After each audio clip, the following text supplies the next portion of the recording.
Hi guys, welcome back to another tutorial. Today in this video we are going to be making this deep plunge bustier top, sort of an underbust corset. So if that is what you want to learn how to make for yourself from start to finish, including the sleeve, keep watching this video to the very end. So firstly, you're starting off on your basic bodice front in full, like so. You have your basic lines, bust dart, underbust, waistline, and of course your hip line or wherever you want your blouse to stop. And also my basic dart, which is the waist dart and the side bust dart. So I'll go ahead to fold this pattern into two. Now this point and this point are the points where I'm going to be connecting to form the sweetheart neckline. So that point now is the depth of the neckline. You can decide whatever depth you want yours to be, and you can decide which part of your armhole you want yours to start from. So whenever you decide those 2 points, you connect them together like so. I'm going to be doing the same thing, replicating it on the other side, and this is what it looks like.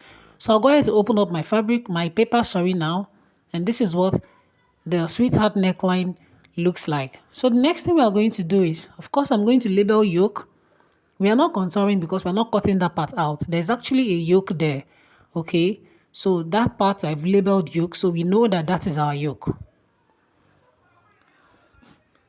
Now on the underbust line, as you can see from the picture we are recreating, that is where those kind of overlapped stuffs that look like drapes are, that's where they started before you have your corset kind of effect. Of course, it's an underbust corset. Now from my center front, I marked 1.5 inches. Actually, the length that I wanted that effect to stop on the other side of the dress, or of the top, sorry. Now from here or whichever way, there is no actual measurement for this, but just do something that is artistic and is going to look beautiful. I'm going to try to connect that point and this point together. So I kind of used a faint line to connect them together. I erased it because I wanted to extend that part to the dart leg, okay? I wanted to extend that part to the dart leg. So I'll go ahead and reconnect or redraw the line to meet that point at the dart leg. So it's actually on a faint line now. Until I get what I want, I'll go ahead to use a very thick or kind of a line that you guys will see. So I guess you can see this one right now. From the center front, you're going to be ruling or kind of drawing another line to meet that point like so. And this is the first one. Now for the second one, you're coming down from this point to meet this point. Don't worry, as we move on, you understand. But I hope it's clear. Okay, that's the simplest way to break down that design. So you have it there, the first one and the second one. I'm going to be tracing this thing out on the other side. And to do that, you can use a tracing wheel, if you have one, to trace out this particular part first. But there's no tracing wheel here. There's no tracing wheel with me here. So I'm going to be using my pencil to trace it out. You can also do this. Of course, if I shade it on that part, it's going to be showing on this other part. So showing on this other part, I went ahead to use my pencil to mark it out. So after marking it out, we'll go ahead to shade also this other part. If you have your tracing wheel, you can trace it out so it can show on the other side. Then opening my pattern now, I'll go ahead and redraw that one properly. Now this is what you should have at this point. You want to take a look at the picture we're recreating. One part looks like it's tucked in. Okay, that is the reason why you have to make these two, you have to replicate the design like so. So now this is the second one I'm drawing. I'll go ahead to explain why I'm putting those points or those details. This is the first one for this side, and here is the second one for this side, because we're going to trace out this whole stuff. Okay, we're going to trace them out. So you want to take note that we're going to trace out this part 1, 2, okay, 1 and 2. You don't actually have to trace out 1, 2, just trace out one side and then duplicate it, because they are actually the same thing. That was what I did. I traced out one part and I duplicated it. So can you see that crossover effect? Like one is tucked in. Can you see we are getting there? Can you see? That was why we had to duplicate it on the other side.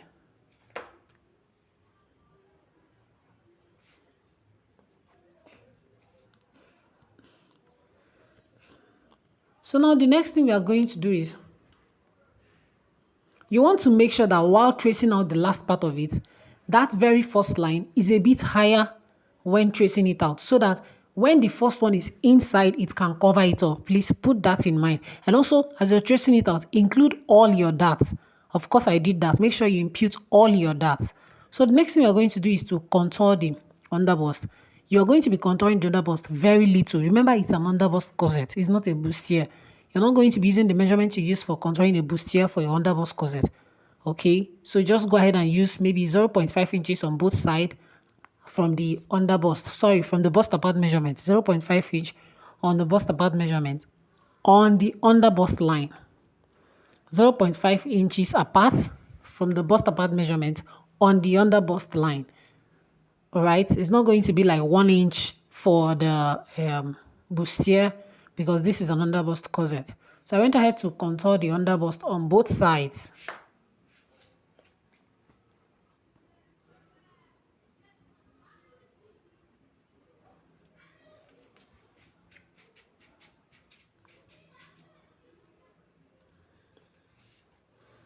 So at this point, this is what the whole thing is looking like.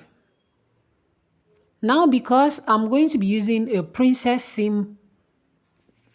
dart for this bustier, I'm going to be using a princess dart. So I went ahead to draw in my style line for a princess dart bustier. So I went ahead to draw in my style line for it, and this is what it looks like. So here are all the style lines you need. We'll go ahead and cut it out and start working on the pattern. So now I'm cutting at the underbust line, please. I am cutting at the underbust line.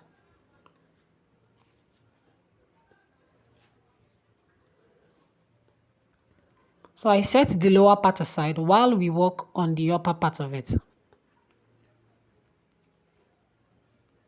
First things first, we are going to start working on creating our princess dart bustier. I cut open my side bust dart. Then I went ahead to cut the style line for the princess dart bustier. I'll close the side bust dart and transfer the dart SS to that style line.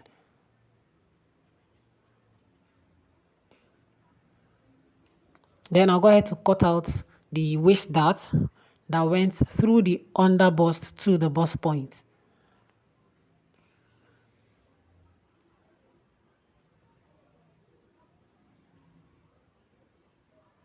So can you see that part is pointy? So do well to curve it out so you have a smooth and natural bustier effect.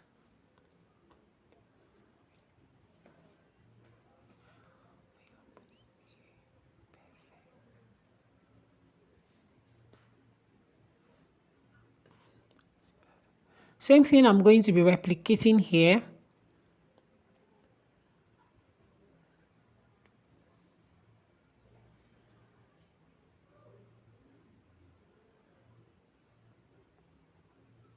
So now we're going ahead to cut out the yoke. You can as well go ahead and fold it into two since it's exactly the same thing. You can fold it like so, then cut it out.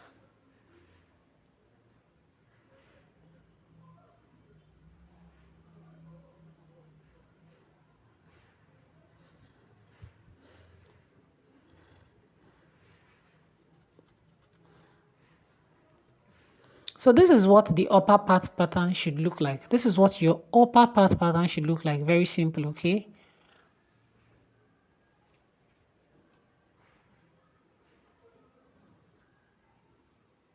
So we'll go ahead to work on the lower part of it, which is actually very, very simple. Now for the lower part of it, you just want to cut out the darts. And then of course, it's up to you to decide where you want your boning channels to be. Of course, you would have a boning channel where these darts are going to be sewn. Then apart from that, you can decide other places you want your boning channels to be.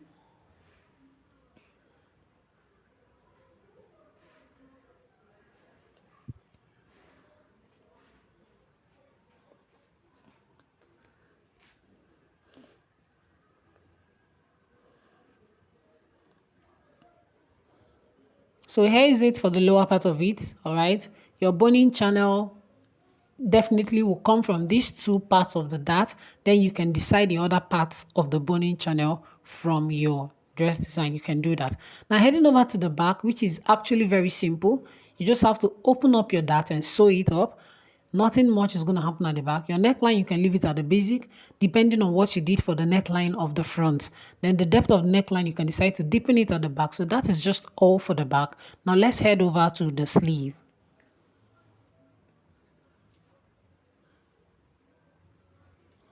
So for the sleeve, which is also very simple, apart from the gathered effect, which is at the cap, and also the height extension for the cap, you're going to get your basic sleeve, then you tape it down on the fresh pattern paper like so. Now from the center sleeve, depending on how much you want to raise your sleeve, depending on how much you want to raise your cap sleeve, that is what you're going to be marking in there. Then you curve it into your cap sleeve like so. From the center sleeve, please. You curve it into your cap sleeve like so.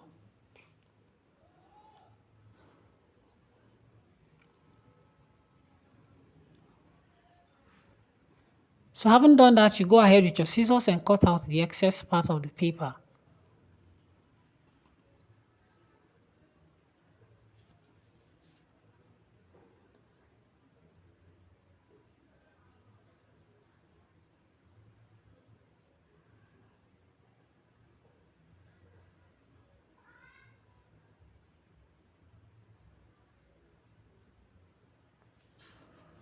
So now as you can see, we have that cap sleeve.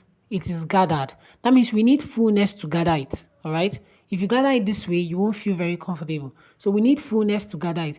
Now you're going to be cutting on your center sleeve like so. And then you cut towards this direction up until about 3.5 inches or thereabouts. Remember, it is the cap sleeve you're working on. It is the cap sleeve you want to add fullness to. So do not overdo it. Let it center on the cap sleeve. You also cut to this part. Just mark a little notch that will help you spread it out. Do not overspread it, just a little so you can gather it. And of course, you just open it up like this on your fresh pattern paper. So you can now go ahead and gather that top part of it. All right. You can now go ahead and gather the top part of it. Do not worry about the, what is it called? The excess at that very top part of the cap. Is also going to help you move your arms around easily. So just gather that top part of it that is open and you get your gathered exaggerated cap sleeve. Okay, so that's all for this tutorial. Thanks for watching.